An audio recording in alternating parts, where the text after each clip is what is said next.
સાદર જય જિનેન્દ્ર મિત્રો, કાલે જે આ ટીઆરપી માં દુઃખદ ઘટના થઈ, મને બહુ દુઃખ થાય છે આપ બધાને કહેતા, પણ મારી સાથે જે આ ઘટના થઈ છે, હું કાલે ત્યાં માત્ર ને માત્ર માનવતાની દ્રષ્ટિએ અહીંયા જોવા ગયો હતો ઓર મારી સાથે ગેરવર્તન પ્લસ મને ગલત સમજવામાં આવી ગયું હતું. મને ઈ વાતનું જરાય દુઃખ નથી, થઈ જાય છે ઈ, પણ હું આપને જે આ ફોટો બતાવી રહ્યો છું, હું ઈ આરોપી નથી, મારું નામ જ અલગ છે.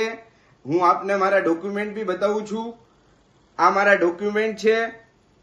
અંકિત સંપતલાલ સાંખલા મારું નામ છે. હું આપ બધાય મીડિયા પાર્ટનર જેટલા દેશ વિદેશમાં, રાજકોટના, ગુજરાતમાં, આપ બધાને નમ્ર વિનંતી કરું છું કે આ વિડીયો જલ્દથી જલ્દ આપ હટાવો. આમાં મારી ઓર મારી ફેમિલીના માટે બહુ આ ખતરનાક સાબિત થઈ શકે છે. તો આપ બધાને નમ્ર વિનંતી કે આ વિડીયો આપ જલ્દથી જલ્દ ડિલીટ મારશો અને આ વિડીયો જલ્દથી જલ્દ આપ વાયરલ કરશો. ધન્યવાદ. સાદર જય જિનેન્દ્ર.